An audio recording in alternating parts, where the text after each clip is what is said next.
با افتخار روز پرچم دولتی جمهوری تاجیکستان با اقدام کمیته کار با جوانان و ورزش کشور در همبستگی با فدراسیون ملی جیوجیتسو در شهر دوشنبه مسابقه جمهوری عاید به این رشته ورزش میان جوانان دایر گردید. تفصیلات بیشتر در گزارش.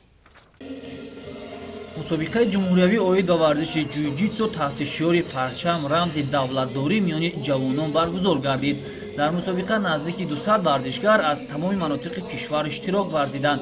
در مراسم کشاده‌شوی چهاربینی نمایندگان کمیته کار با جوانان و ورزش کشور، مسئولین مکتب جمهوری مهارت عالی ورزشی عاید به تکواندو و رهبران و مربیان فدراسیون ملی جیوجیتسو شرکت ورزیدند. سراول یک قطار ورزشگران فعال فدراسیون جیوجیتسو با جایزه و کمربندهای درجه بلندتر حتی والدین آنها نیز قدردانی شدند.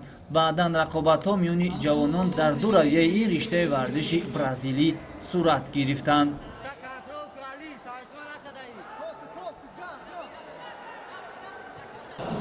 در مسابقه ذکر گردیده زیاده از 174 ورزشگر اشتراک کرده است که از دو نوع نمود ورزش جیوجیتسو که برزیلی دایر گردیده شده است، از نمود گی جیوجیتسو که با لباس کیمانو آزمایی کرده است و از نمود ناگی با لباس‌های مخصوص خود اشتراک کرده شدند. علاقه ما در این سمت گی و ناگی ما علاقه ورزشگران بهترین را دریافت کرده استیم و آنها با سزاوار مدال‌ها و دیپلم‌ها سرفراز گردیده شدند.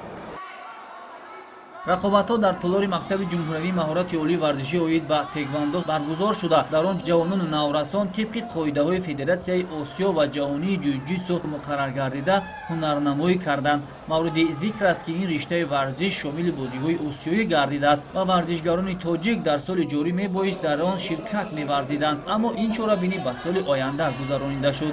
مربیان این رشته ورزش با تشکیل مسابقه جمهوری در پیش خود هدف گذاشتند تا هیئت منتخب را از حساب جوانان صاحب استعداد باز هم مکمل ساخته در مسابقه‌های بین‌المللی که سال 2021 در نظر است برآمد نمایند. سال 2021 در شهر جده چمپیونات آسیا برگزار می‌گردد و من می‌خواهم که در این چمپیونات سزاوار جای اول گردم. من از خردسالی در این زال مشق میکنم، تالار ورزش مشق میکنم و امروز در این مسابقه جای یکم را اشغال نمودم. فدراسیون ملی جیوجیتسوی کشور در تاجیکستان سال نهم است که فعالیت میکند و در این مدت دستپرورانش در چمپیونات آسیا و جهان اشتراک نموده عنوان قهرمانی را بیشتر در میان نورسان و جوانان به دست آوردند. امیدواریم که در آینده نزدیک از حساب ورزشگران جوان میان کلانسالان نیز نشاندادهای نظررس به دست خواهد آمد. در نهایت به غالبان مسابقه مدال و افتخارنامه و تحفه‌های خاطره‌ای تقدیم کرده شد.